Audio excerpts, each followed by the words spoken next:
entonces preparé este, entonces nos adelantamos un poquito, pero pues simplemente es un cambio de una semana. Entonces hoy vamos a ver este y ya nos ponemos al día. Y este entra al parcial hasta lo que veamos hoy. Y de hoy en 15 días es el parcial y de hoy en 20 empezamos con ruptura prematura de membranas. ¿Listo? Okay. Me apagan la luz, porfa, por lo menos una, la de adelante. Bueno, el parcial entra hasta lo que terminemos hoy a las 11:30 si me rinde, pues, ¿cierto? Muchachos, este tema hay algunos compañeros que ya lo vieron en las rotaciones y eso facilita mucho las cosas, ¿cierto?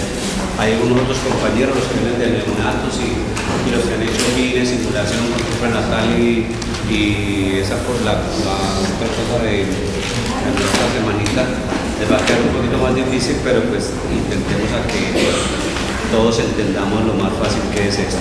Okay. Bueno, trastorno hipertensivo asociado al embarazo, la mayoría del término es TAE, no el CHAE como aparece en algunos libros. CHAE significa síndrome hipertensivo asociado al embarazo. Nosotros ya hablamos de trastorno. El trastorno hipertensivo complica uno de cada 10 embarazos, más o menos el 10%.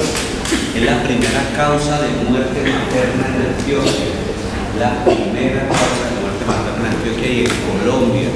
Se pelean en una época con la hemorragia obstétrica postparto, pero en este momento por el control de lo que se ha hecho del código rojo y todas esas cosas, es la principal causa de muerte en Colombia. Y las personas que sufren, las mujeres que tienen un trastorno hipertensivo en el embarazo, tienen riesgo de quedar con una hipertensión arterial crónica o un accidente cerebrovascular. Es decir, es una enfermedad complicada y grave en la mujer. Esta es la primera causa de mortalidad tanto para la mamá y el bebé. Ha aumentado la incidencia en Estados Unidos, que es donde los más estudian, y alrededor de 60.000 muertes maternas en el año por causa de un trastorno hipertensivo. Y por cada mamá que muere, hay alrededor de 100 que casi se mueren. En los libros aparecen las near miss, que el término pasándolo al español es casi muertas. ¿Listo? Es decir, que estuvieron tan cerquita de la muerte por un trastorno hipertensivo, pero no se murieron, porque hicimos cosas nosotros, los médicos, porque ella tuvo suerte, porque mi Dios es grande, cualquier cosa, pero sobrevivieron. Es decir, es una patología muy peligrosa para la mamá. Y desde aquí les quiero como dar como algunos los famosos tips que ustedes se tienen que dar cuenta desde que están en el control del embarazo. No quiere decir que lo que les voy a enseñar todo, la paciente que lo tenga va a tener un trastorno hipertensivo, pero sí son cosas que la materna le va diciendo a usted, vea, hermano, vea, pilas, hay una cosa ahí que pilas, haga algo con eso, busque, esté pendiente. Y es que esta es la curva arterial de la presión diastólica en el embarazo normal.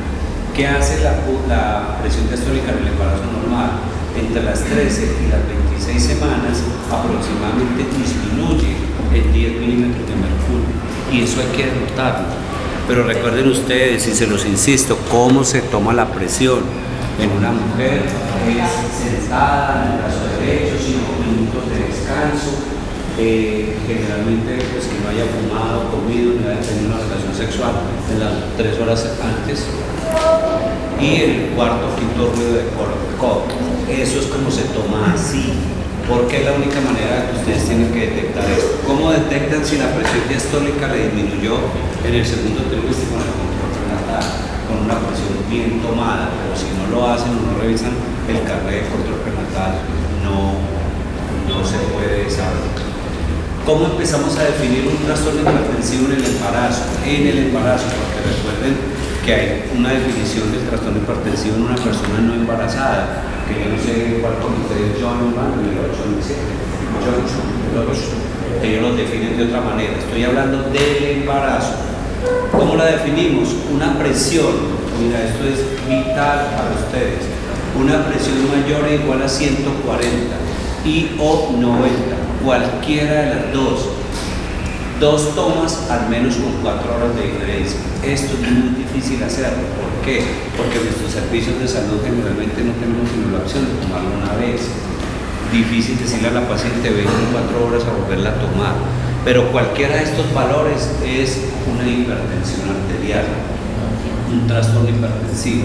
Es decir, una señora llega con una edad estacional, que vamos a ver qué edad estacional, y usted le toma la presión, le da 140/60, es trastorno hipertensivo, o le da 110/90, trastorno hipertensivo, o le da 140/90, trastorno hipertensivo. Es las dos, una de cada una o las dos. ¿Listo? Ideal tomar con 4 horas de diferencia. Algunos compañeros médicos generales, sobre todo lo que le dicen es a la señora, vea, le encontró la presión alta, usted no está mal, vaya, hagas un seguimiento de la presión en la casa, pero que se la tome bien. Listo, entonces van y se la toman 3 días seguidos y ya sabe uno si tiene la presión bien o no. La otra manera como definimos un trastorno hipertensivo es una sola toma de la presión arterial diastólica mayor de 110 milímetros. Con una sola toma que tenga mayor de 110, así es un trastorno hipertensivo. ¿Cómo definimos proteinuria en el embarazo? Ahí como está escrito, más de 300 miligramos en una proteinuria de 24 horas. Algunos me dirán, bueno, si tiene 299, pues miren el contexto de los pacientes. Los puntos de corte son puntos de corte, pero no es generalizable para todas las pacientes. Yo, por lo menos, si una paciente que tiene factor de riesgo tiene 295 de proteinuria, yo a esa paciente la cuido como si fuera un trastorno hipertensivo, a pesar de que no me cumpla el punto de 300 miligramos, ¿cierto? Pero pues ese es el punto de corte. Para efectos de parciales siempre les voy a tener el punto de corte, pero ustedes no son, ustedes tienen que tener en cuenta que ustedes están tratando pacientes, y cuando tratan pacientes, los pacientes tienen una variabilidad muy grande. Entonces, ¿cómo definimos proteinuria? 300 miligramos en orina 24 horas o al menos 30 miligramos por decilitro, que es más de una cruz en la tirilla común y corriente. De esa manera definimos una proteína. ¿Cómo clasificar? Ya definimos cómo se trastorno hipertensivo, ya definimos qué es la proteinuria, y ahora vamos a clasificar el TAE, el trastorno hipertensivo en el embarazo, que hoy por hoy está clasificado en estos 4 grupos. Primer grupo, hipertensión gestacional. Segundo grupo, hipertensión arterial crónica. Tercer grupo, hipertensión arterial crónica más preeclampsia sobre el grado. Y el último grupo es preeclampsia, eclampsia. Vamos a mirar las características de cada grupo, cómo los definimos y cómo los manejamos. Entonces vamos a empezar uno por uno.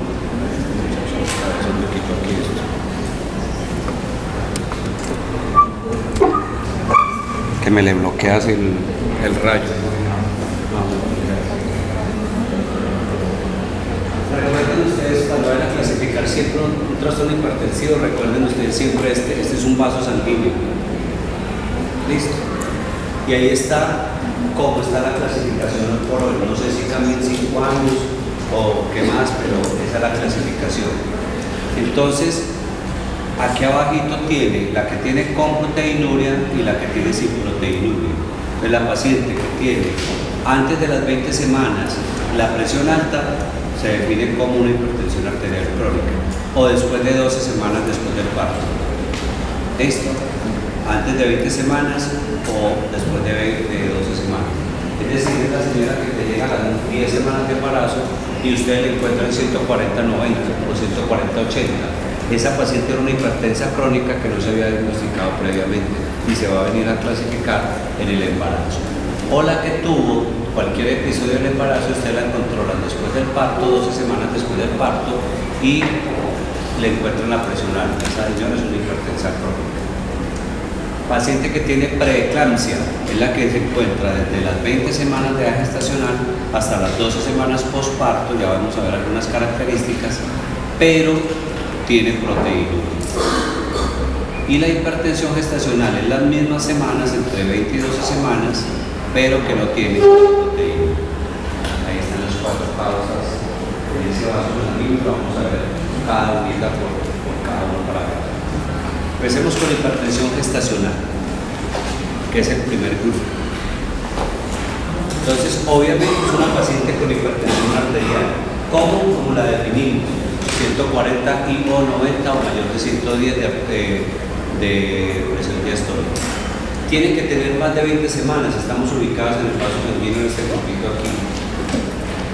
Pero no tiene antecedentes de hipertensión y la característica principal de este grupo es que no tiene proteinuria.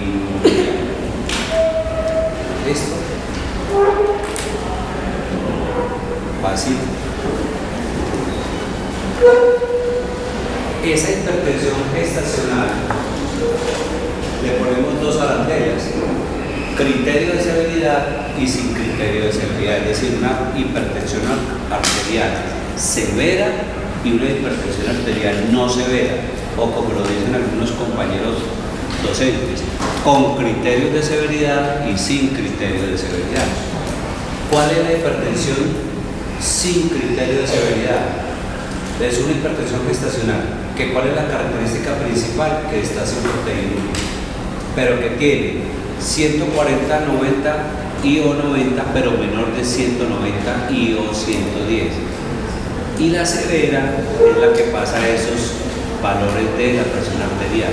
Características sin proteinuria. Entonces la pregunta es a ustedes: ¿cuál es la característica principal de una hipertensión gestacional? Que no tiene proteinuria, ¿cierto? ¿Y cuál es el principal signo que me hace a mí severidad de una hipertensión gestacional? Las cifras de presión arterial mayores de 160 y o 110. Entonces una paciente que yo encuentro a las 22 semanas con 160, 70, ¿cómo la clasifico?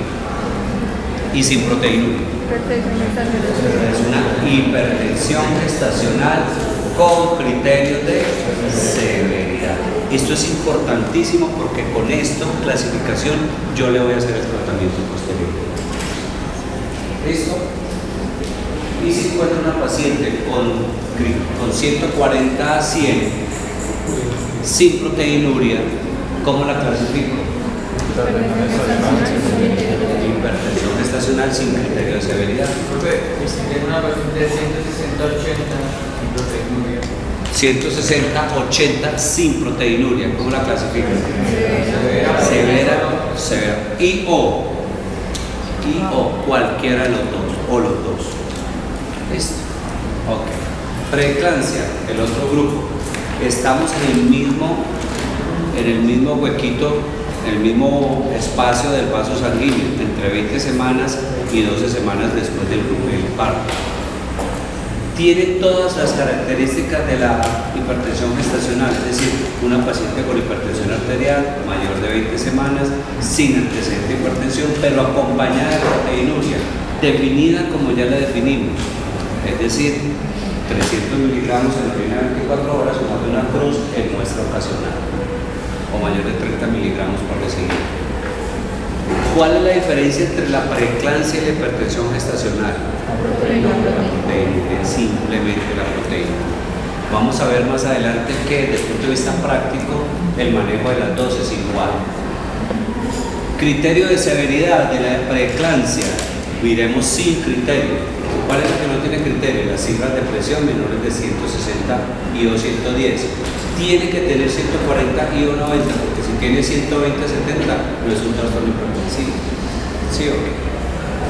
Proteinuria mayor de 300 y la que tiene sin criterio de severidad es que ausencia de compromiso del órgano blanco.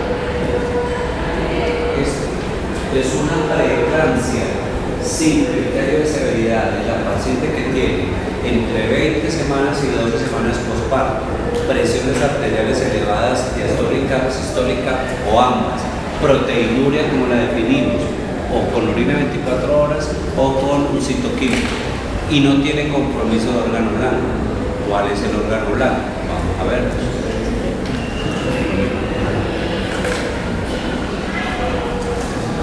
Diferencia entre la preeclampsia severa y no severas. Compromiso de órgano blanco. ¿Cuál es el compromiso de órgano blanco? Aquí lo tenemos. Esto es una diapositiva que le resumo así como el ciclo básico en una diapositiva de lo que es la fisiopatología de la preeclampsia. Que te resumido, eso no es así de fácil, pero es más o menos para que ustedes sepan. Este es un embarazo normal, una arteriola y un paso de un embarazo normal. En el embarazo normal se pierde la capa muscular del vaso. Miren lo que pasa en la preeclampsia. Esto sigue. ¿Por qué pasa en el embarazo de eso? El tromboblasto es el que produce la beta-HCG. Él actúa como si fuera una célula cancerosa. Él invade las arteriolas del útero. Se llaman las arterias rectas y las espirales. Y al invadirlas destruye la capa muscular del vaso y la deja así. Y pasa de un vaso de resistencia a un vaso de capacitancia. Eso es lo normal en el embarazo, sin ningún problema fisiológicamente. Prácticamente la mujer con preeclampsia se comporta como una mujer no embarazada. El vaso que debería ser de capacitancia es un vaso de resistencia. Y eso a nivel de todo el sistema, de todos los sistemas, especialmente unos que son los que vamos a ver. ¿Por qué se produce eso? En últimas, la finura no se sabe, pero tiene que ver con unas cosas que llaman las oleadas del trofoblasto. Es decir, el trofoblasto tiene dos como momentos en cual invade todos esos tejidos que son entre la semana 11 y la semana 14 y entre la semana 18 y la semana 20, más o menos por ahí. Y lo que pasa al final es que este endotelio tiene una disfunción. Por eso algunos médicos han dicho que en el endotelio, que la preeclampsia es un trastorno del endotelio, pero eso no es así de fácil. Toda la preeclampsia se altera, hay una agregación plaquetaria, disfunción del endotelio, hay alteración hay prostaglandinas, alteración del óxido nítrico, que es un vasodilatador potente, trastorno con la endotelina, factores de necrosis tumoral, leucotrienos, mil cosas. La fisiopatología de la preeclampsia después del individual, muchachos, se pregunta. Para que sepan por qué se produce la preeclampsia, cuáles son los factores asociados. Existen todas las cosas, pero el último es un problema del trofoblasto, y el trofoblasto es de la placenta, va a convertirse posteriormente en la placenta. Es decir, la preeclampsia es un problema de la placenta. ¿Y se mejora cuándo? Cuando uno saque la placenta. ¿Cuándo saca uno la placenta? Cuando nace el bebé. No más. ¿Cierto? Eso es lo que hay un montón de mecanismos, interleuquina, leucoteros, factor necrosis tumoral, endotelina, óxido nítrico, calcio, mil cosas ahí. ¿Listo? Como es un trastorno sistémico a nivel del endotelio, se presentan lo que llamamos nosotros en todos los órganos del cuerpo, pero especialmente en estos 5, que son los síntomas que la paciente nos empieza a dar. El primero, pues se los digo acá, ya lo vamos a ver: sistema nervioso central, el bebé, riñón, hígado y lo que es el glóbulo rojo y el sistema vascular. Entonces, ¿qué me hace que diagnóstico tiene preeclampsia severa?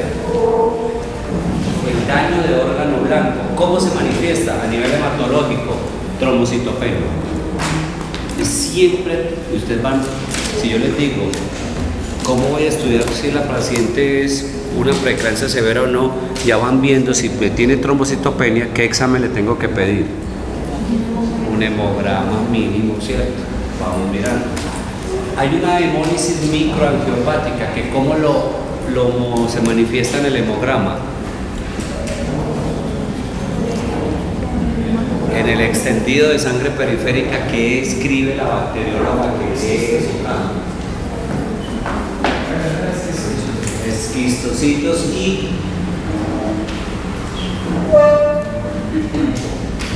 Entonces, y tarea. En el hemograma de una paciente con preeclampsia severa, la bacterióloga te dice plaquetas de 90.000, extendido de sangre periférica, cistocitos y lo leen. Todo el diagnóstico mucho. Eso se llama la hemólisis microangiopática. Y otra manera de manifestarse la preeclampsia severa es coagulación intravascular diseminada. Esa es una patología grave. Otro órgano blanco de la preeclampsia severa que nos da manifestaciones, el hígado. ¿Cómo se manifiesta? Alteración de enzimas hepáticas. ¿Cómo sabemos nosotros cuándo está pasando eso? La famosa epigastralgia o dolor en el hipocondrio derecho. Los que han visto ya ese tema, ¿cómo se llaman esos síntomas? Los famosos premonitorios, es uno, puede ser. Famosos premonitorios que le da uno que le dice a la mamá, si le da dolor en la boca, el estómago, si le da dolor en cada consulta, esto es por esto. ¿Por qué hay una epigastralgia y dolor en el hipocondrio derecho? Porque hay una inflamación del hígado y hay una distensión de la cápsula de Gleason y la paciente le duele aquí o le duele acá. Eso es un síntoma que puede tener uno la preeclampsia severa por alteración de órgano blanco hepático.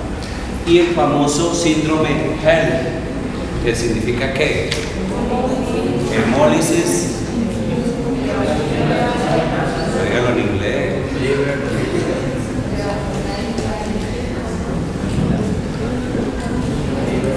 Hemólisis LP liver, low plaquet, así. Hemólisis, elevación de las enzimas hepáticas y baja las plaquetas.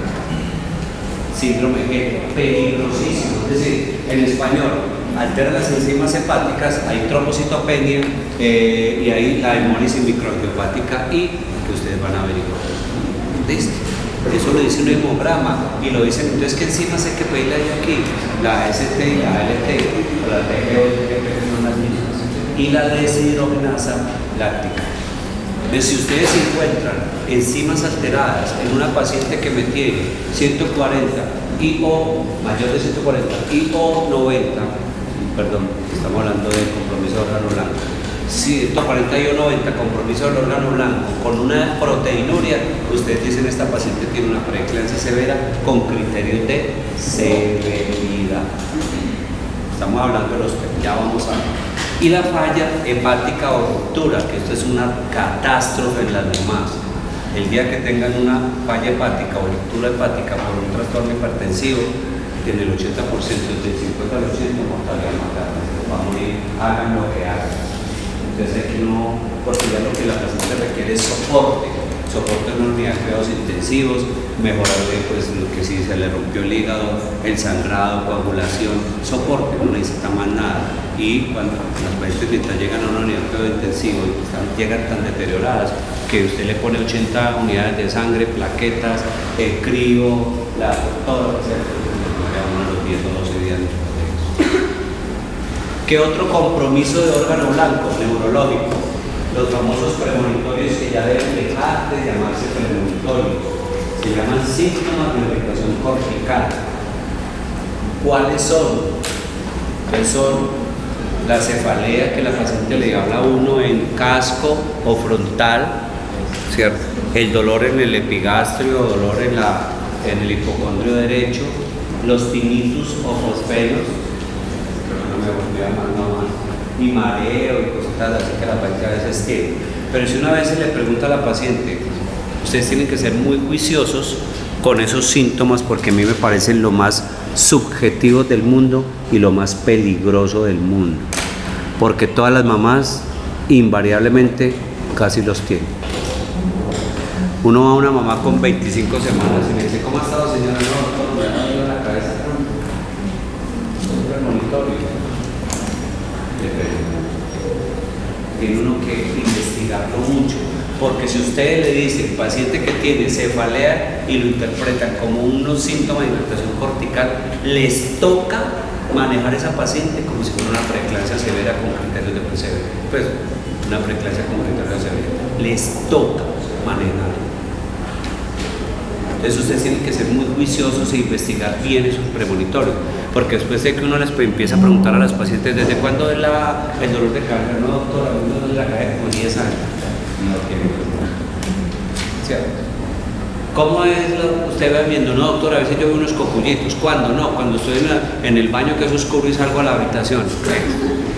¿Cierto? Pero si ustedes lo escriben en la historia, por eso afortunadamente todavía nosotros no tenemos muchas maternas en el hospital, pero cuando teníamos muchas, yo dejaba que los estudiantes de los internos escribieran. Yo les decía un momentico, ojo con eso que escriben, porque si usted escribe, paciente que viene por cefalea, tinnitus, fosferitis, tal cosa, presión 90-60. Ojo con eso. No me escriba eso, porque si me escribe eso, como lo vamos a ver más adelante, la paciente tiene que ser estudiada con una preeclampsia severa.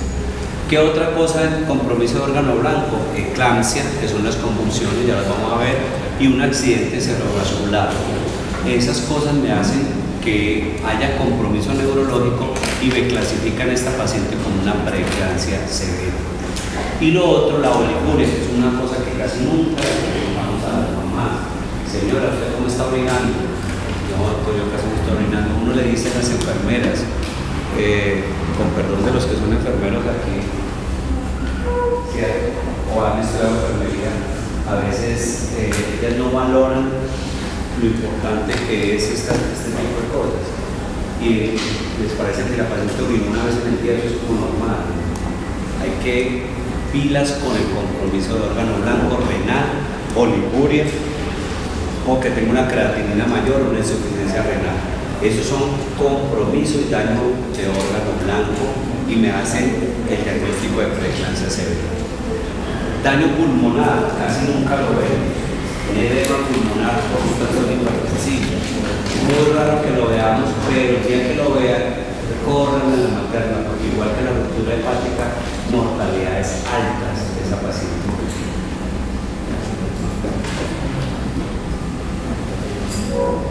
Entonces a veces uno dice, no, es que la paciente me llegó con un edema pulmonar a urgencia, yo ya qué podía hacer, pues, de mala la pobre señora se murió. Cuando uno se devuelve, porque a mí me ha tocado revisar esas historias, yo les dije a ustedes que yo hago parte de un grupo que revisa todas las cosas. Cuando uno revisa las historias de la paciente, le revisa uno el carnet. Segundo, empezó con la semana 8, 90-60. Semana 13, 160. Semana 15, 120-80. Semana 17, 120-80. Semana 20, 120-80. Y ya vino a manifestarse a las 36 semanas, 140-90. Peso, empezó con 50 kilos. De la semana 1 a la semana 13, 2 kilitos. De la 15 a la 20, 1 kilo. De la 20 a la 22, 1 kilo. De la 22 a la 28, 9 kilos. Nadie miró eso. Nadie dijo nada. Perfectamente normal.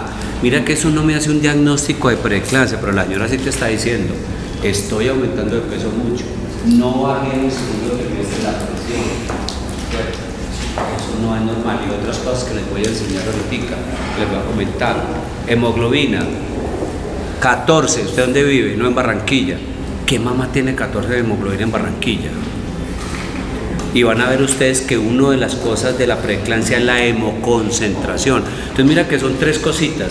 Ha estado aumentando de peso un mes para el otro exageradamente, no hizo la baja de la presión en el segundo trimestre, tiene concentración de hemoglobina.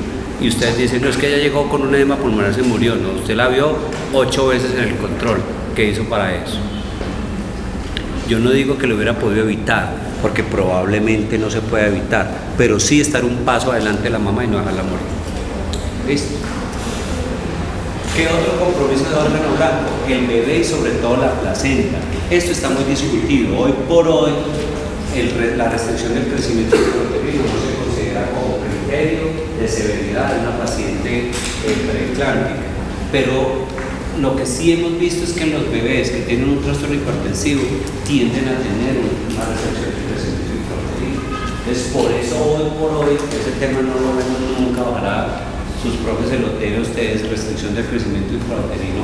Ese es un tema que si la mamá viene con eso, nos toca estar muy pendiente de que no tenga un trastorno hipertensivo o lo vaya a desarrollar, ¿cierto? Entonces no quiere decir que un bebé que esté chiquito en la barriguita de la mamá le va a dar preeclampsia, no, pero es como lo que hacemos nosotros. Aquella chica tiene un pelo bonito, buena cadera, tiene ese, no importa, ¿cierto? Entonces uno como que va sumando cosas. Esto es lo que quiero que hagan acá, estén pendientes de esas cosas de ahí. Esto del flujo diastólico son Doppler, que son ya un diagnóstico más avanzado, que no les tocaría a ustedes como intentar mirar en esas cosas. Y la convulsión eclántica debe ser una convulsión tónica, clónica, focal o generalizada. No es la convulsión típica que vimos en la niña que parecía con mareo. Yo le preguntaba, la mamá decía, no es que la tengo porque es que la he encontrado 2 veces en el suelo, tirada, como yo le decía, ¿se golpeó? No. Relajación de esfínter, hizo popó, hizo chichi, no, que es relajación de esfínter. ¿Cómo estaba? No, ya entendía toda es una convulsión, no leo cualquier pendejada, pues lo leo por ahí. ¿Por qué? Porque es una convulsión y las que son, estas pacientes que son psiquiátricas y conversivas, que llamamos nosotros, es la que dice, no me voy a caer, pero ahí está la pared. ¿Cierto? El que se da un fiestado de edad, pues, por eso los epilépticos se abren la cara, hacen chichi, popó, se muerden la lengua, porque ellos no controlan eso. Entonces, ojo con esta convulsión, porque las mamás le llegan a decir, no es que convulsioné, ¿qué pasó? No, me dio un mareo y me caí, ¿qué le pasó? No, nada, un rasguñito, nada, eso no es una convulsión. ¿Listo? Tiene que ser muy de chepa que uno en ese momento tenga un colchón de esos de ciego, pero que caiga uno ahí y no le pase nada, pues. ¿Qué otra cosa que puede ser catalogado como una eclampsia? Comas no relacionados con una condición cerebral. Ejemplo, la niña que llega, la mujer que llega al embarazo después de las 20 semanas en un coma y ustedes no tengan ningún antecedente de diabética, ninguna de esas, no vayan a pensar, siempre piensen que es una eclampsia, siempre, y manéjenla como una eclampsia. Igual la niña que llegó convulsionando realmente una convulsión generalizada crónica, si ella llega convulsionando y está en embarazo después de las 20 semanas, primera opción, una preeclampsia. No, que ella es epiléptica, no me importa, la voy a tratar como una preeclampsia. La epilepsia no me la va a matar, por lo menos no tan rápido. La eclampsia sí, y hay que manejarla como una eclampsia. ¿Listo? Y esto que lo he visto sobre todo en mujeres muy jóvenes, chicas de 14, 13 años embarazaditas, ceguera cortical. Ella le dice a un doctor, no veo. ¿Por qué consulta, doctor? No veo, no estoy viendo nada. ¿Cierto? Y le toma uno la presión, 140/90, toda la cosa, proteinuria, el paciente tiene una ceguera cortical. Eso es diagnosticado como una eclampsia. ¿Listo?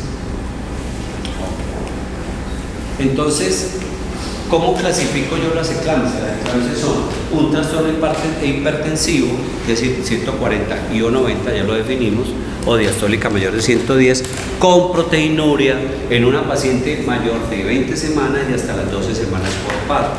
Les voy a decir de una vez, aunque los libros hablan de 12 semanas postparto, porque después de 12 semanas es que todos los cambios fisiológicos del embarazo ya se pierden. Casi nunca yo he visto un trastorno hipertensivo más de un mes, es decir, 4 semanas después, y es muy raro, 4 semanas postparto, casi uno siempre lo ve los primeros 48 horas después del parto, hasta ese tiempo.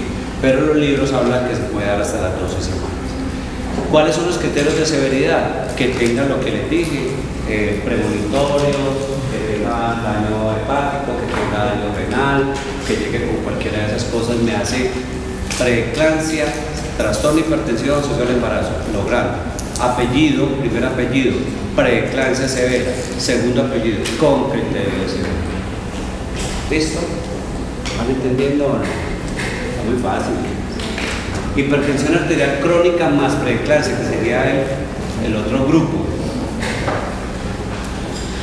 ¿Cuál es? Entonces una paciente que tiene ya diagnóstico de hipertensión arterial crónica, es decir, ¿cuándo le encontré la presión alta? Antes de las 20 semanas. Entonces la señora que llega a las 16 semanas o al primer control a las 3 semanas y yo ya le tomo la presión 140/90, yo no estoy sobre la presión. A los doctores a mí nunca me han dicho, se va a ir 3 días la presión 140/90, 130/90, 150/60. Señor, usted es hipertensa crónica, no se le había diagnosticado, apenas la venimos diagnosticando en el embarazo, hipertensa crónica. ¿Listo? Generalmente son proteinuria, sin proteinuria, pero esta proteinuria depende de qué, de cuánto lleva la hipertensión crónica, porque si es una señora que tiene 39, 40 años y lleva 20 años con la presión alta sin tratamiento, probablemente va a tener ¿qué? Lesión renal, y si tiene lesión renal, ¿qué va a tener? Proteinuria. Entonces la proteinuria la tiene antes de las 20 semanas. Moraleja, toda paciente en embarazo debe tener, y si es hipertensa crónica, debe tener una proteinuria de base antes de las 20 semanas para diagnosticar ese que viene acá. ¿Por qué? Porque si yo hace el agua después de las 20 semanas, no sé si era daño renal previo o es que me está haciendo una proteinuria por el embarazo. ¿Sí o no? Los veo con una cara de angustia que ese sí o ese no. Entonces, ¿cómo meto yo, cómo diagnostico esta preeclampsia más hipertensión crónica? Una paciente que tenía 2 criterios, veanlos aquí. Primero, hipertensa crónica sin proteinuria que la presente luego las de 20 semanas. Es decir, tengo una paciente hipertensa crónica antes de 20 semanas, le hago la proteinuria, no tiene. Y después de las 20 semanas le vuelvo a hacer la proteinuria y me da positiva. Eso es una preeclampsia sobreagregada. ¿Listo? Pero como yo sé si es sobreagregada, tengo que tener una antes de las 20 semanas, no sé si le va a aumentar.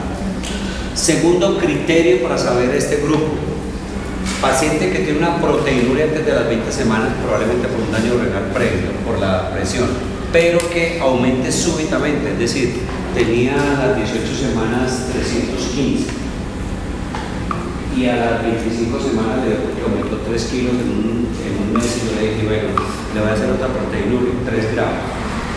Eso no es normal.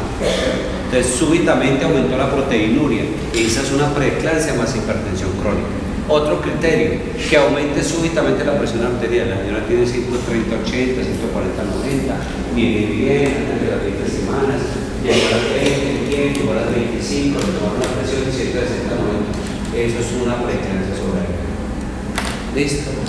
Tercer criterio de este grupo es que tenga una trombocitopenia o que tenga alteración de las transaminasas.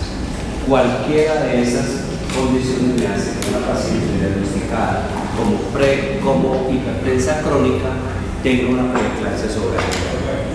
Entonces llevamos 3 cositas. 1, hipertensión arterial, hipertensión gestacional, que básicamente es hiperproteinuria.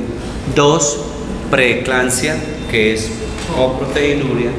Hipertensión arterial crónica asociada a la preeclampsia, que es con estos criterios. Ya tengo una paciente que queda hipertensa crónica, ¿cierto? Y yo tengo un criterio de trombocitopenia, realmente las transaminasas se salen en la preeclampsia severa. ¿Tiene un criterio de trombocitopenia o aumenta las transaminasas? Sería severa. Eso me hace criterio, pero es una preeclampsia severa asociada a hipertensión crónica. Vamos a ver también que las hipertensas crónicas tienen mucho más riesgo de desarrollar una preeclampsia que otras.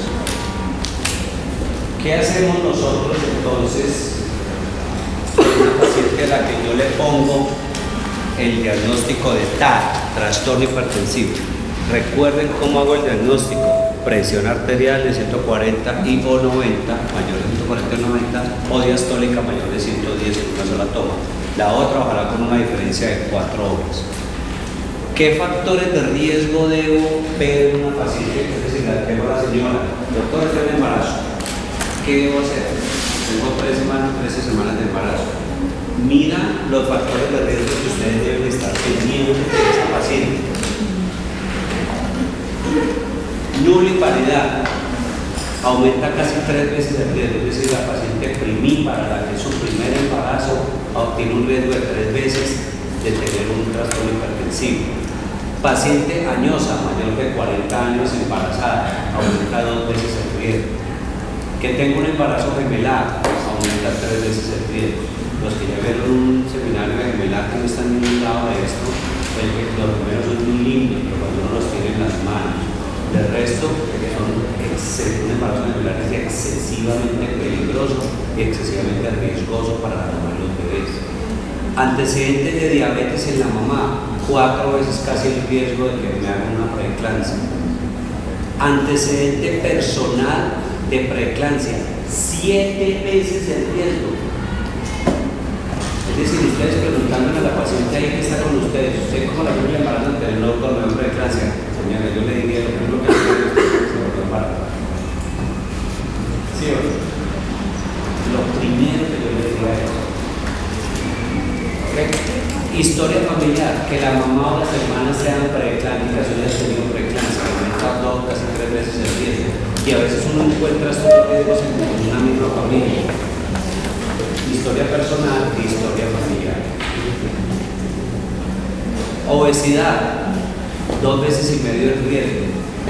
Síndrome antifosfolípido, casi 10 veces el riesgo me aumenta de tener una preeclampsia.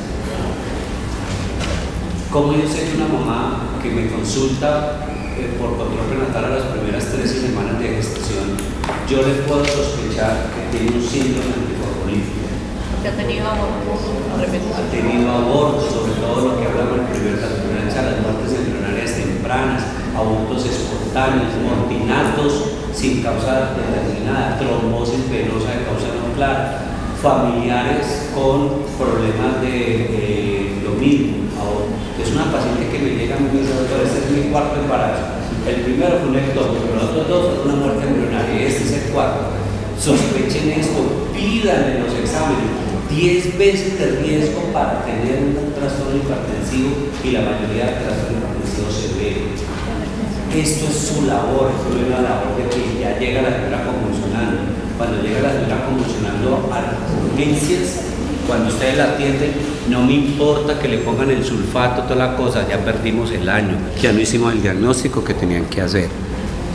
Obviamente hay que hacerle el tratamiento, pero todo esto la señora con toda seguridad nos estaba diciendo todo el embarazo, tengo algo, y pasamos de agache todos los que la vemos. Generalmente son ustedes los médicos generales. Vuelvo y les digo, muchachos, los pacientes porque no saben, pero si un paciente supiera que ustedes le dejaron pasar en un control prenatal un montón de cosas, los podrían demandar, y yo estoy casi seguro que les da. ¿Listo? Porque es que el control prenatal no es solamente coger la señora, la medí, altura uterina 25, tal, presión 120/70, señora, venga en un mes. No es el control prenatal.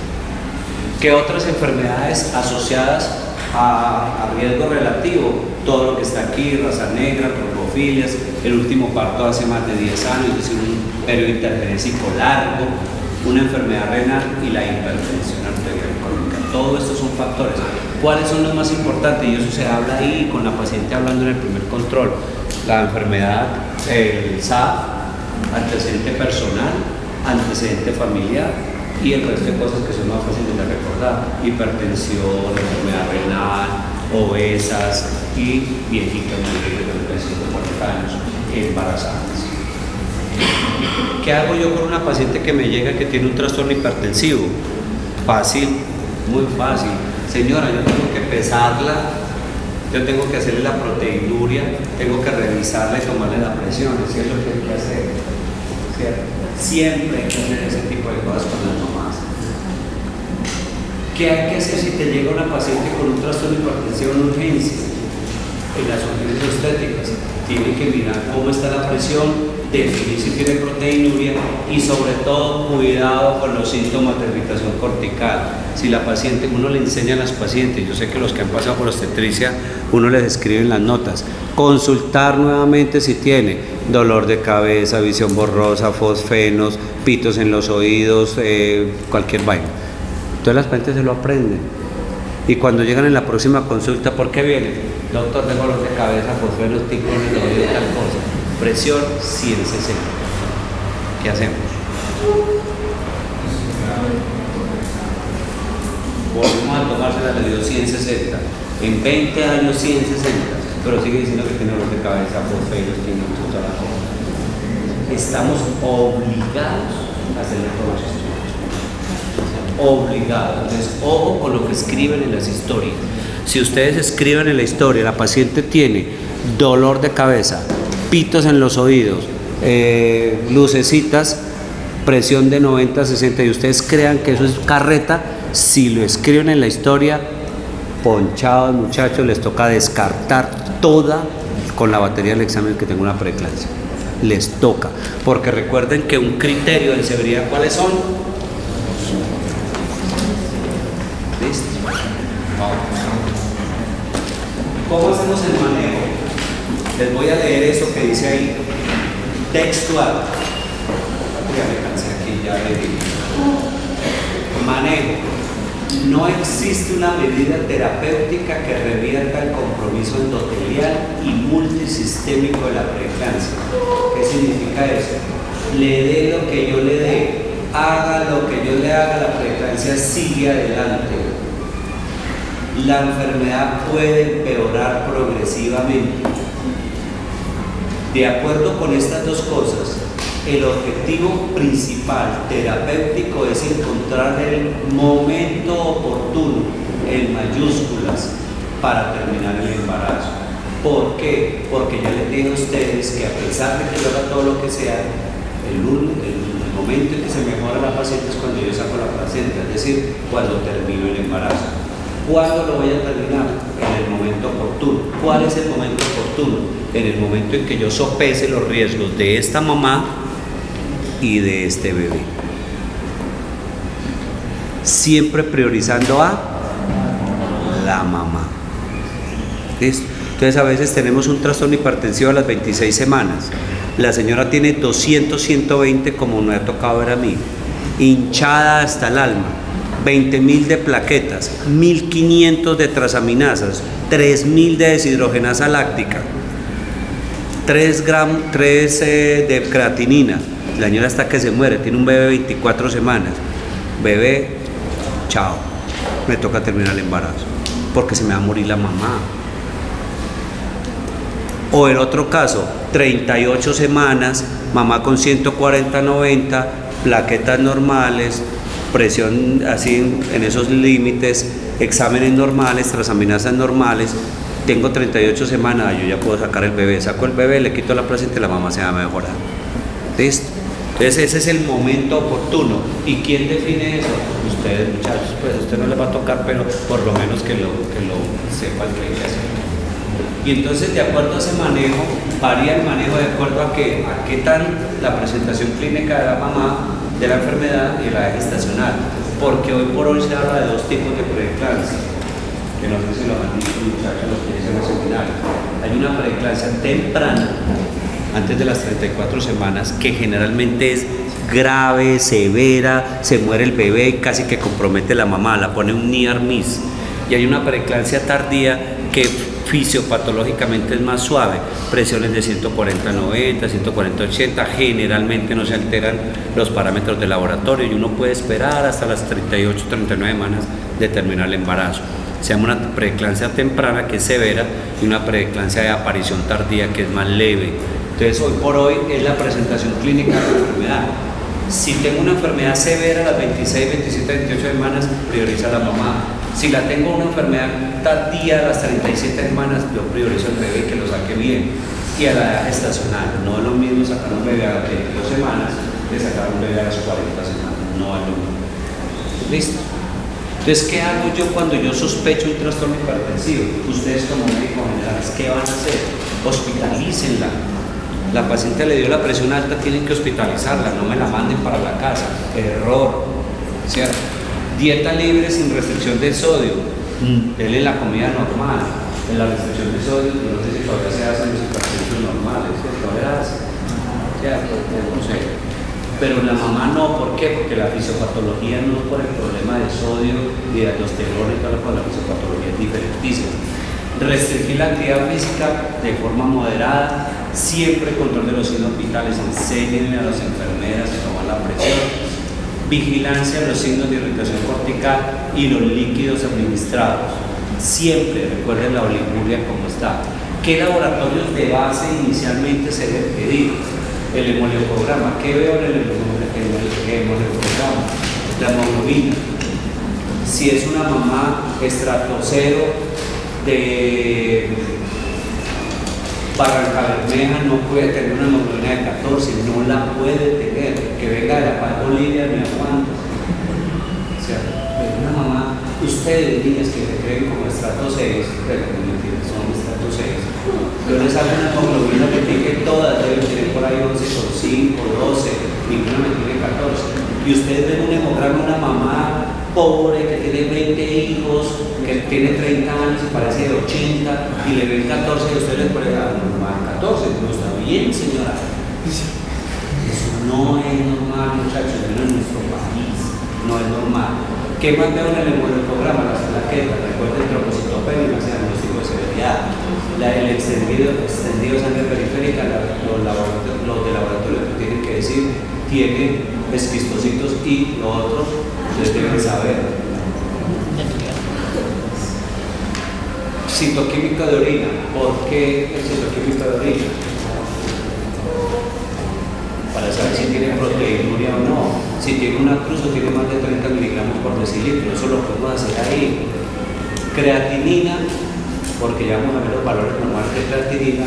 Y si ustedes le piden la proteinuria de 24 horas, ya tienen que quedar hospitalizada el mínimo 24 o 28 horas. ¿Por qué? Porque las 24 horas de recolección de la orina y 4 horas para obtener el resultado.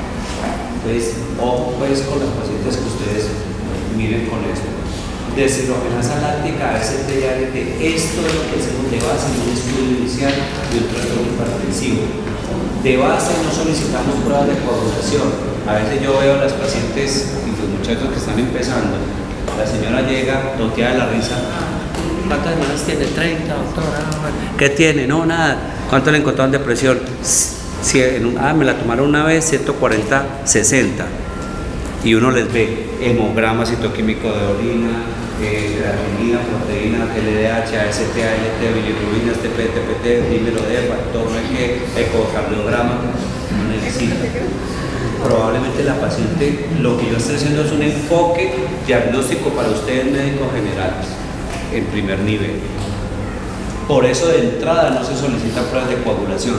Única situación en la cual yo le pido pruebas de coagulación y bilirrubinas en la paciente que le diagnostico de una ahí con criterio de severidad. Es decir, que tenga la presión en 220, 120, mayor de 160, 110. Listo. Aquí algunos exámenes de laboratorio para ver el valor normal en el embarazo. Recuerden, la hemoconcentración sugiere hipertensión. Las plaquetas menor de 100.000 es una trombocitopenia. Ya vimos cómo es la proteinuria. La creatinina del embarazo debe ser hasta 0.8. Es normal. ¿Por qué es más bajita en el embarazo? ¿Por qué? Porque aumenta la depuración. ¿Por qué? Porque aumenta la tasa de filtración glomerular. Y porque aumenta la tasa de filtración glomerular, disminuye el valor de creatinina normal en sangre. Si yo le tomo la creatinina a ustedes, en promedio va a tener por ahí 1,1. El que no orinaba, por ahí 1,2. Pero una materna 1,2 es alterada. Esto, ácido úrico lo pongo aquí porque lo teníamos en una época como factor de pronóstico, ahora no sirve para nada, no lo piden, no lo sirve para nada. Las transaminasas, el valor normal es de 35, cuando tengan más del doble es muy significativo, es decir, 70 para arriba. Deshidrogenasa, el valor normal es 600 unidades por litro, si tienen más de eso está alterada.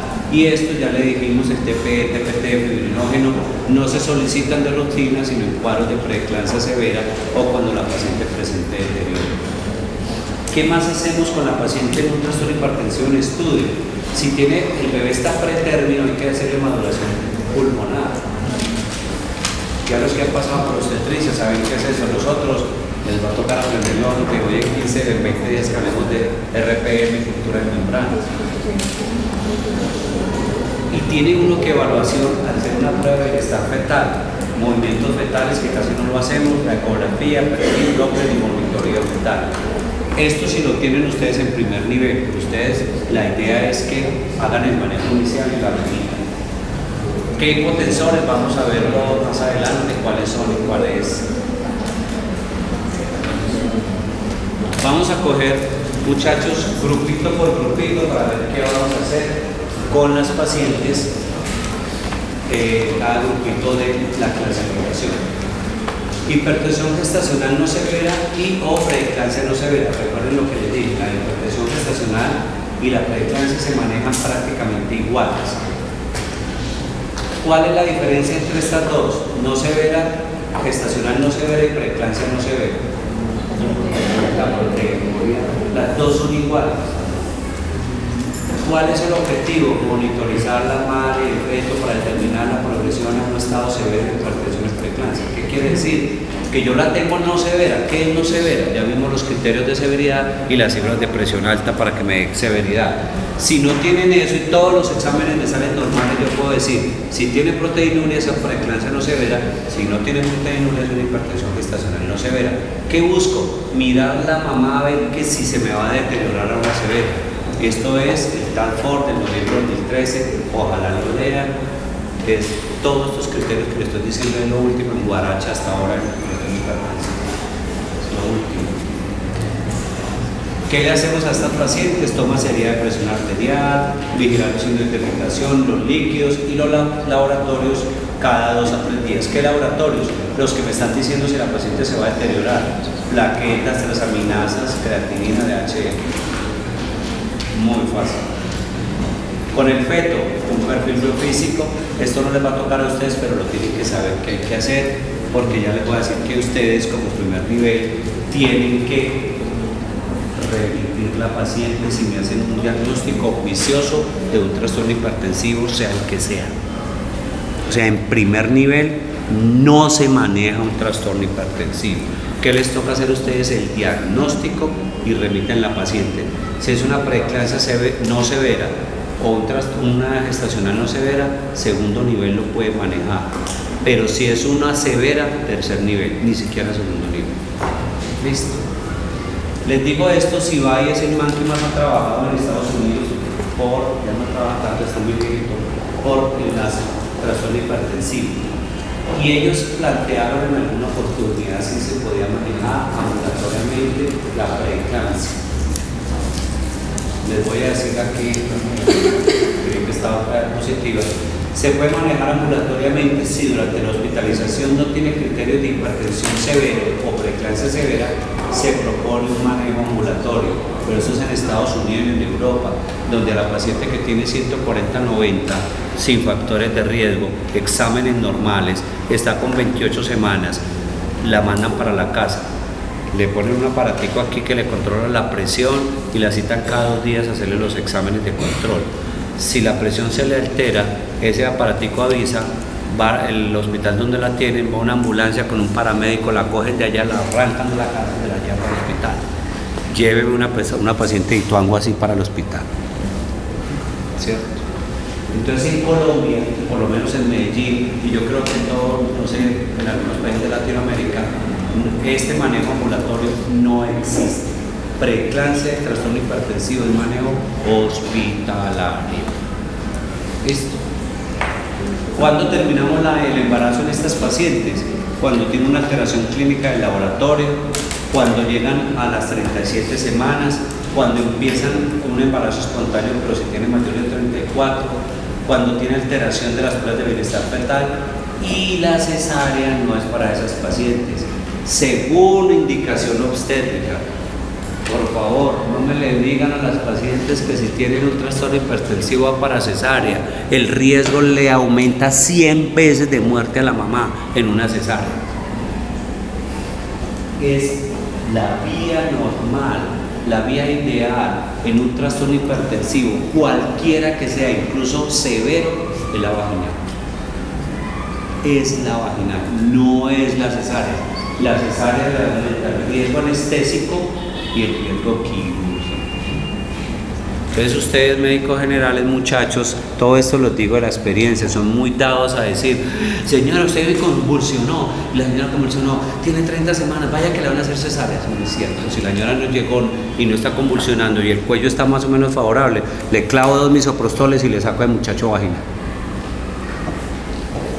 ¿Listo? Entonces no le digan cosas.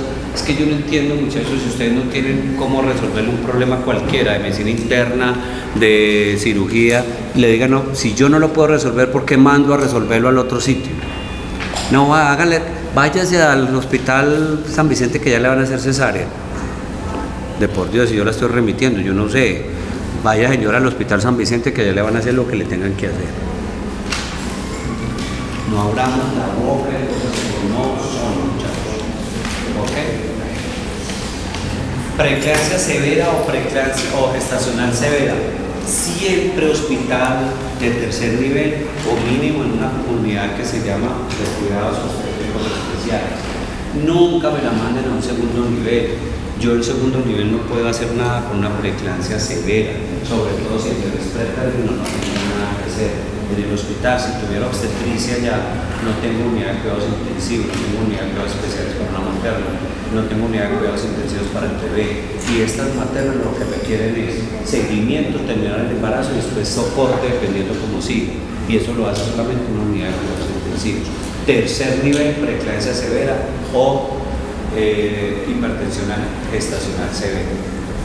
Siempre se debe hacer, si yo la voy a controlar, laboratorio diario y evaluación fetal con perfil biofísico y Doppler y toda la cosa de una segunda y tercer nivel. ¿A quiénes le ponemos sulfato de magnesio? ¿Qué estoy diciendo arriba? Hipertensión gestacional severa y o preeclampsia severa. Es decir, a las hipertensas gestacionales no severas o a las preeclánticas no severas no le debemos poner sulfato de magnesio. Les voy a poner ejemplos. Paciente de 30 semanas que llega con 150/80. Mi primer diagnóstico es trastorno hipertensivo asociado al embarazo. Le debo poner el primer apellido. Le hago los exámenes. Hemograma normal, transaminasas normales, citoquímico sin proteinuria. La hospitalicé, le hago la proteinuria en orina 24 horas y me dio 200. ¿Cómo le pongo ese primer apellido? Hipertensión gestacional. Segundo apellido, ¿tiene criterios de severidad? No. ¿Le tengo que poner sulfato? No. Esta misma paciente, 30 semanas, llega con 150/90, ¿cierto? Me dice, le hago los exámenes y me sale proteinuria de 900. Mi diagnóstico inicial, trastorno hipertensivo asociado al embarazo. Primer apellido, preeclampsia severa, preeclampsia porque tiene proteinuria. ¿Tiene criterios de severidad? No. Hemograma normal, todo normal, sin criterios de severidad. ¿Requiere sulfato? Mismo ejemplo con estos casos. Llega la paciente esta misma 30 semanas. ¿Qué tiene, doctor? Me duele un poquito la cabeza, doctor. Y usted escribió eso en la historia. Consulta porque le duele la cabeza. Frontoparietal. ¿Ve bien? Sí. Nada, hipocos, nada, epigastral, nada, doctor. Presión de 150/90. Vamos. Le hicieron una proteinuria en orina 24 horas o un citoquímico. No tiene proteinuria, ¿cierto? Exámenes, laboratorio, plaquetas normales, tendido de sangre periférica normales, transaminadas normales, deshidrogenasa normal, el bebé creciendo bien, todo normal. Primer diagnóstico, trastorno hipertensivo, fácil, como HUA, fácil. Primer apellido, hipertensión gestacional, ¿por qué? No tiene proteinuria. Segundo apellido, con criterio de severidad, ¿por qué? Porque ustedes escribieron que tenía cefalea y se murieron y nos tocó ponerle sulfato de magnesio. ¿Ves la diferencia? Entonces ustedes tienen que tener mucho cuidado con eso. Si los tienen y ustedes consideran que la paciente tiene los preguntos que hay que escribir, así tenga 90, 60 presión, pero el solo hecho de tener síntomas de irritación cortical me la hace severa. ¿Listo? Entonces esa paciente requiere sulfato de magnesio que controla, según este estudio que nadie me lo ha tumbado nunca más, eso fue como en el año, hace como 40, 30 años por ahí, el estudio McPie, controla el 95% de las convulsiones eclánticas y se debe colocar en las primeras 48 horas del diagnóstico. Hay que mirarle siempre los reflejos a la mamá. Uno de los reflejos exaltados también es un signo de compromiso del sistema nervioso central.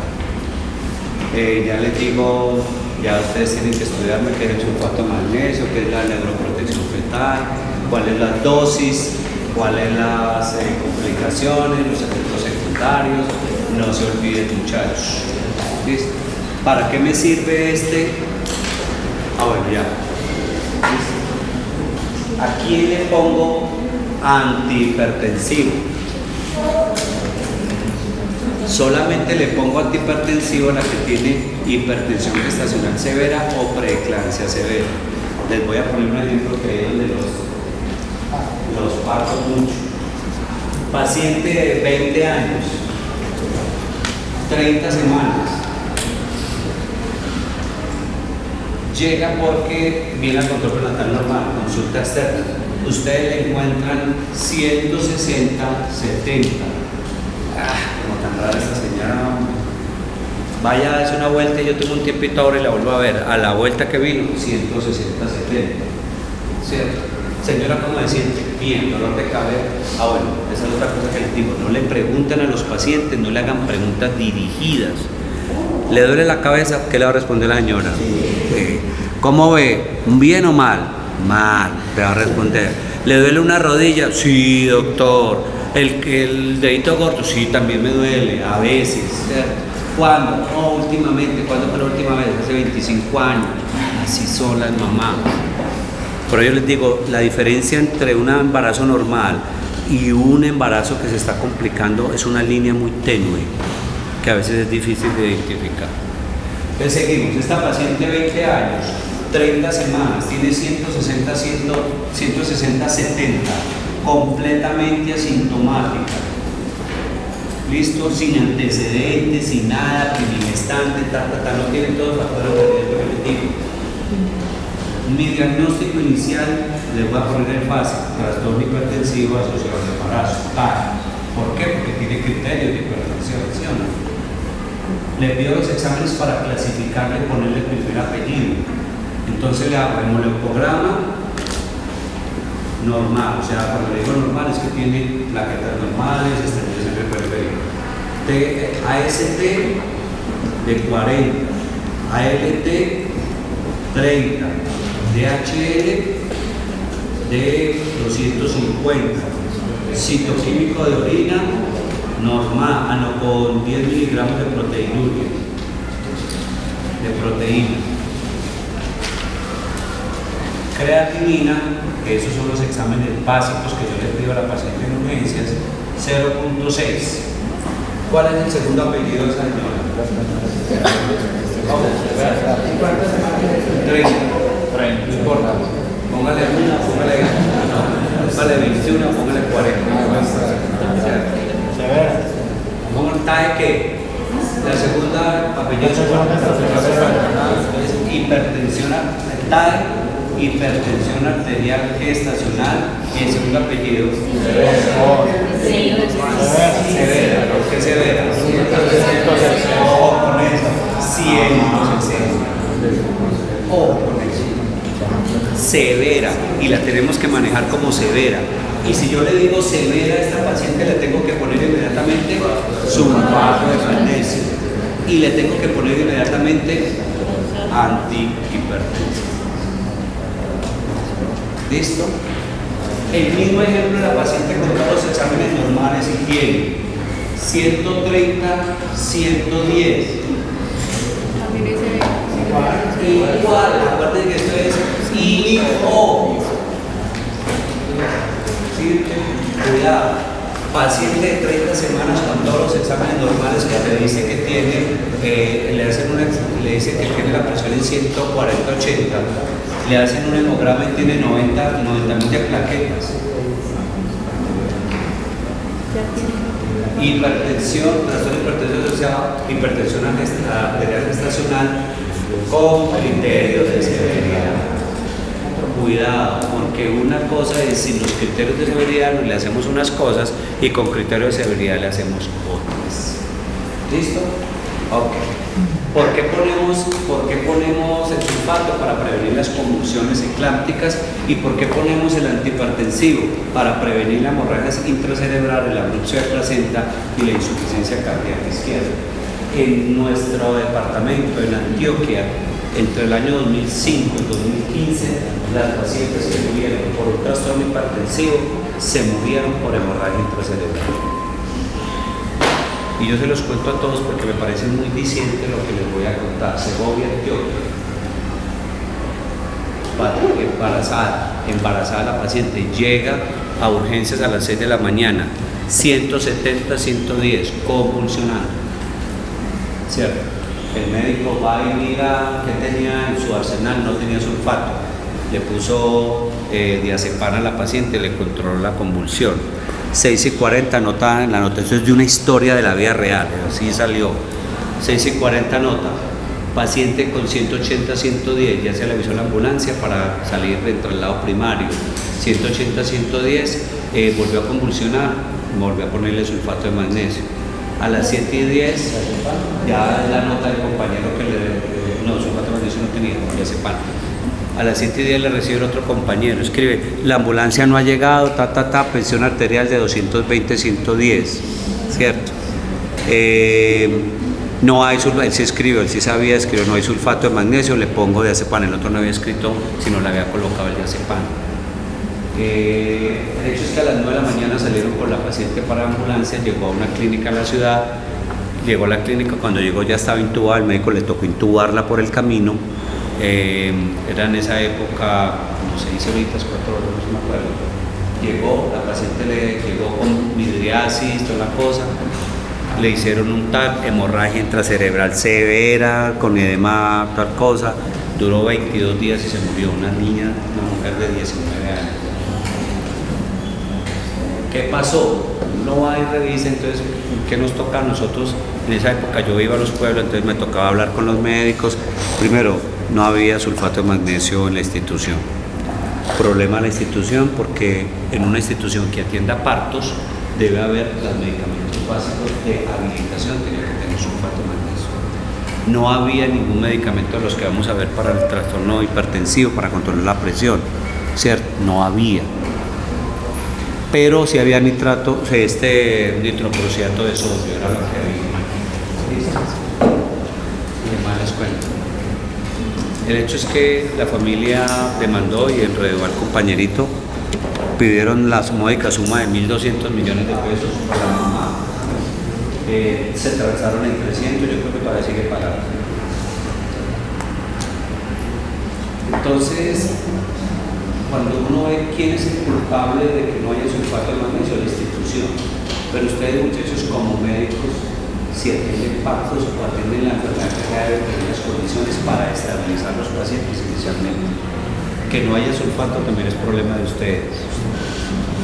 O sea, el juez les va a decir, ustedes sabían que no había sulfato, y usted atiende partos y no hay, y usted atiende partos y no hay nifedipina, labetalol, tal cosa, ¿cierto? Pues deben, en las instituciones que les toque llegar a trabajar, es muy difícil, yo lo entiendo que sí, porque confluyen 1000 cosas, pero traten de que hayan las cosas para que ustedes atiendan a las maternas. ¿Listo? Entonces, la principal causa de muerte es la hemorragia intercerebral y se controla con la presión arterial, muchachos. Si uno tiene 220, 120 de presión por 6 horas sin manejo, ¿qué hubiera hecho yo? Lo digo hoy después de 15 o 20 años, le hubiera puesto un nitroprusiato, que eso le hace daño al bebé, sí, pero le salva a la mamá. Trátenla, ¿qué hacen ustedes con un viejito o con uno que llegue con 290, 150 conmigo, que no estoy embarazado? ¿Qué hacen con la presión? Que bajarla Ustedes no pueden escribir, no hay nifedipina, salivita para la cabeza del doctor, no. Puede, muchachos. No. Listo. ¿Cuándo iniciar el tratamiento hipotensor? Cuando está mayor de 160 y o 110, es decir, cuando tiene criterios de... ¿Hasta cuándo bajarlo? Porque es que ese es el otro problema. Entonces nosotros tenemos 220, 110 y le clavamos 200 miligramos de la betalol a los 10 minutos la paciente tiene 90, 40 de presión. Y entonces hace un infarto porque no llega suficiente por la hipotensión severa, o el bebé hace una muerte súbita por una hipotensión severa. ¿Cuál droga utilizamos? Entonces aquí les pongo estas tres, les voy a dar las dosis solamente, pero el resto lo estudian ustedes. Nifedipina, que es la oral. ¿Cuál es el problema de la nifedipina? Pues que no hay parenteral, y en una paciente que puede estar convulsionando, que puede vomitar, lo ideal es no darle nada vía oral. Entonces las dosis son las que están ahí, 10 miligramos, 10 cada 20 minutos por 3 dosis, y se puede hacer después sostenimiento de 10 miligramos cada 6 horas. La idea es que ustedes estabilicen la paciente y la remitan, no se me queden con esa paciente, pero no me la remitan con 220, 120, pues se les va a morir. Y ustedes después no pueden decir, no, yo le hice lo que pude. Cuando me llegue a mí con 220, 120 después de 3 horas, la paciente tiene una hemorragia casi con seguro. La betalol viene en ampollas de 200 miligramos, 200, pelados 200. ¿Cómo se da? Primer polo de 20, diluido. A los 15-20 minutos, 40 si no la ha bajado, 15-20 minutos 40, 15-20 minutos 80, hasta no pasar de 240 miligramos en el día. Entonces, ¿ustedes qué están haciendo? Manejar la crisis, la estabilidad de uno. Y en mi época existía esta que es excelente, la de galacina, pero que ya no hay mucho en los hospitales. 5 a 10 miligramos cada 15 a 20 minutos y se repite cada 10-15 minutos hasta controlar la presión. La idea es llevar las cifras de presión a estos valores, entre 140-90, 150-100, es decir, como si tuviera un trastorno hipertensivo sin criterio de severidad, es decir, bajarla, pero no bajarla tanto. Con estos valores generalmente no va a ser una hemorragia intracelular, no me la bajen a 90-60 por favor la presión. Estas son las tres que utilizamos, preferimos estas dos porque son venosas. Esta es muy buena pero es oral. Cada 15-20 minutos también, en bolos. Hipertensión crónica, no tiene tanto lío para la paciente. Eclampsia, vamos a terminar muchachos, yo también estoy. Eclampsia, incidencia de la eclampsia en un 2% de los pacientes. Es decir, recuerden lo que dije, 10% de las pacientes hacen un trastorno hipertensivo, o sea, una de cada 10. Y de esa una que hace más o menos de cada 10, una hace también una eclampsia. La mayoría de las eclampsias ocurren antes del parto, un 5% durante el trabajo de parto y el resto en el postparto. Recuerden lo que les dije, hasta las 12 semanas postparto, pero casi nunca ocurren después de las 48 horas a 72 por parto. A mí nunca me ha tocado después de 3 días. Sigamos. ¿Qué hacemos si la paciente está convulsionando? Antes, si le está dando este monitoreo, los que ya vieron pruebas de bienestar fetal, es un monitoreo pavorosamente horrible, ¿cierto? Entonces la paciente empezaba a convulsionarle, yo le ponía este monitoreo y yo decía, sufrimiento fetal agudo, y me la llevaba cuello cerrado, para cesárea, y le sacaba a ese muchachito. Los muchachitos salían así, llevados del berraco. Y es que aprendimos que qué pasa en una convulsión. La convulsión se disminuye el riego sanguíneo de la placenta, si se disminuye el riego sanguíneo hay hipoxia, y si hay hipoxia el bebé reacciona con un monitoreo así. ¿Qué tengo que hacer yo? Estabilizar a la señora, estabilícela. ¿Qué es estabilizarla? Acuéstela, póngale cosas de que no se vaya a caer de la camilla, póngale algo para que no se muerda la lengua, no le van a meter el dedo a ustedes porque lo parte, ¿cierto? Póngale el sulfatico, bájele la presión, ¿cierto? Póngale una sonda para cuantificar la diuresis, póngale oxigenito de cúbito lateral izquierdo, y con todas esas ahora sí póngale el monitoreo porque le va a mejorar. ¿Qué aprendimos nosotros? No vamos a terminar el embarazo de una, sino cuando estabilicemos la paciente. ¿Qué les toca a ustedes? Hacer todo esto que les remítamela así, oxígeno, bien controlante que no se caiga, con una sonda, con el sulfato, con el hipotensor si lo necesita, si tienen un monitoreo con el monitoreo, y de una vez sáquenle la sangre para todo lo que haya que a ustedes les ocurra, para todo.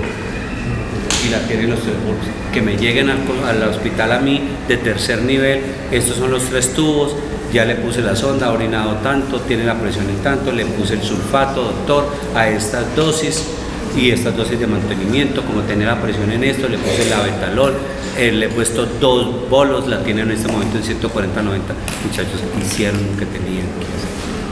Profe, Si se murió esa paciente, si está con oxitocina, ¿qué suspende la oxitocina? ¿cómo? Si está con oxitocina. Lo que pasa es que si está con oxitocina, supongo que está en trabajo de parto.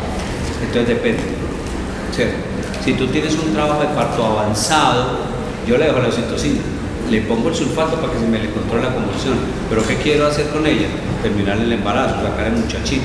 O sea, si están 6, 7, 8 dilataciones, yo le dejo la oxitocina. Si está en 1 dilatación con un cuello chupón, largo, cerrado por allá, yo le quito la oxitocina que no le va a hacer nada. Esa señora se me va a demorar un montón de tiempo. Entonces, necesito los exámenes para saber clasificar la hipertensión y saber si le doy vía vaginal o si le tengo que hacer una cesárea. Seguimos. Ahí es control, una de convulsiones ABC, control de toda la vía aérea, todas las cosas que ustedes ya saben, sulfato de magnesio, ahí está, pero como ustedes lo van a estudiar, lo voy a pasar. Si no se controla con el sulfato o el plan B, la difenilotirantoína, ¿cierto? Pero generalmente a mí nunca me ha tocado utilizar la difenilotirantoína. Cuando solicitamos una imagen, cuando tiene estas cosas, que las necesitamos nosotros, cuando hay convulsiones no generalizadas, no tónico-crónicas generalizadas, es decir, está muy focalizada, cuando hay un estatus epiléptico un poco persistente que hace limitar a esa paciente. ¿Qué hay de nuevo en CAE? Ya estamos terminando, ahora faltan como 50 diapositivas. ¿Qué hay de nuevo? Esto es para que conozcan. Esto fue lo que hizo el Task Force, se reunieron este gentío y hicieron estas recomendaciones. ¿Qué hay para prevenir la preeclampsia?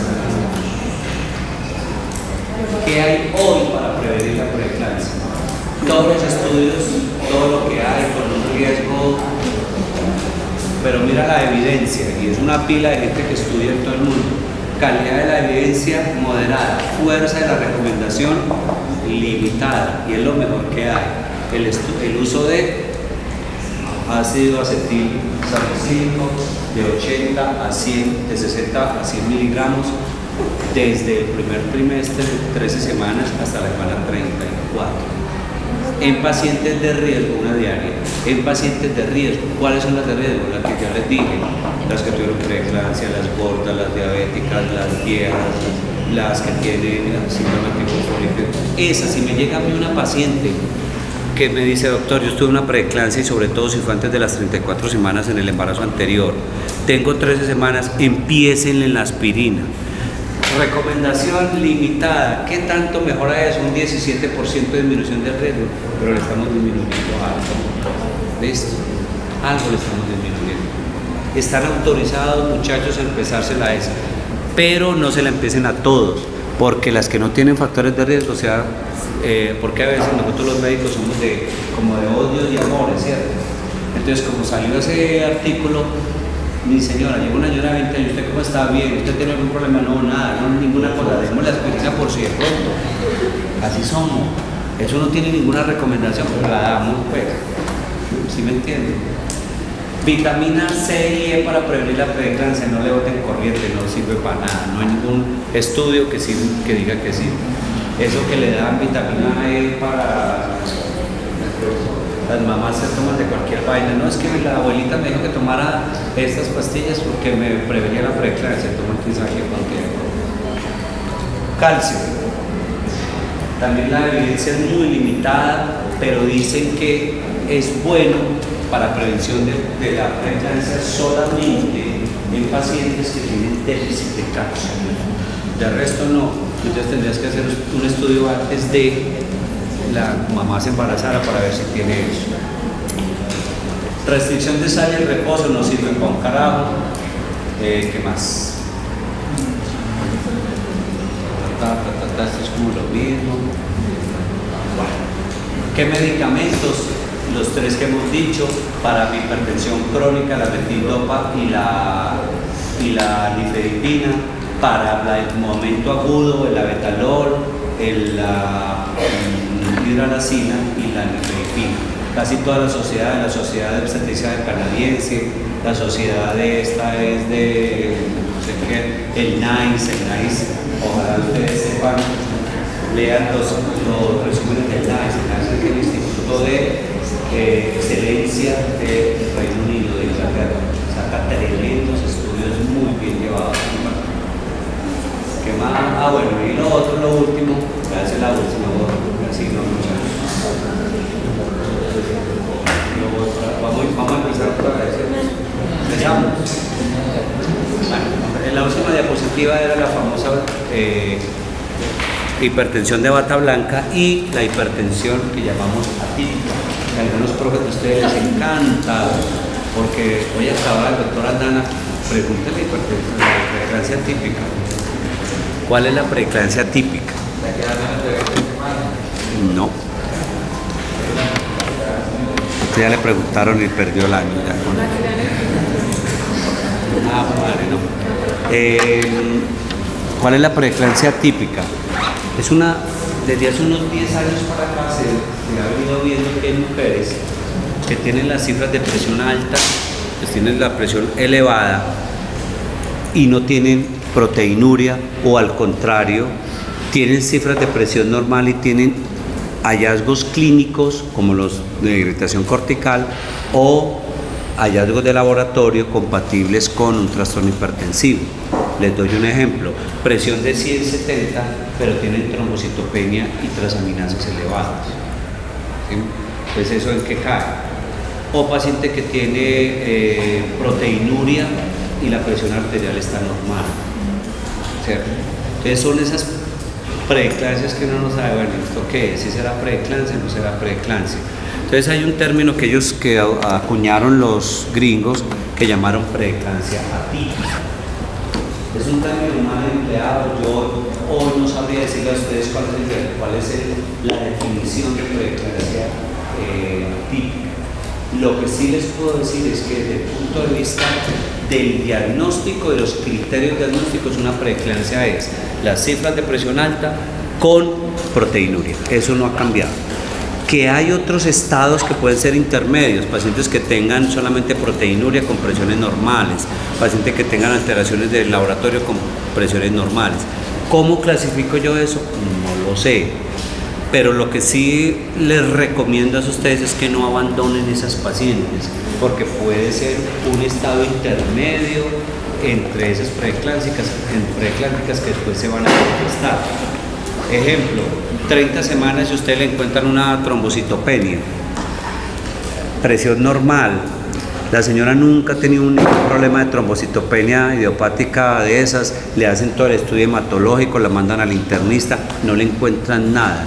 No abandonen a esa señora. ¿Qué es no abandonar? Pídale la proteinuria, cítela más seguido al control, cada 8, cada 15 días. Díganle siempre a ella que hay que revisarle la presión, o sea, porque no sabemos si esas pacientes tienen un estado intermedio en todas estas cosas de la famosa preeclampsia atípica. Creo que lo que pasa es que yo tenía entendido que había una preeclampsia que era menor de las 20 semanas y era la única que se da menos de 20 semanas y es cuando hay embarazo polar. Exacto, allá iba. El único caso en que ustedes, que se sale de esto, de las preeclampsias, después de las 20 semanas, es en el embarazo molar. El embarazo molar, uno puede tener una preeclampsia antes de las 20 semanas, pero no se llama, no cae dentro de las atípicas, pues, como tal de estas, no. Es estas las que yo les digo. tiene proteinuria, pero no tiene nada más y está en embarazo y no tiene la presión alta. ¿Eso qué es? No hay que ver a él. Listo. Esas son las atípicas. Esta sí está clara que es en el embarazo moral. Preguntas, muchachos, antes de que se vayan porque tengo sociales. ¿Nada? ¿Dudas? Inquietudes. Voy a pasear, muchachos, la primera semana de Pascua. Estudien bastante, no se vayan. Pues. Segundo, los que van a simulación hoy, ¿quiénes son? ¿Cómo? No, ahora los que les toca simulación. Están favorecidos. Yo no sé si son favorecidos o no porque no hay simulación en la tarde. ¿Cierto? Una cosa ahí no hay simulación. No tengo simulación en la tarde.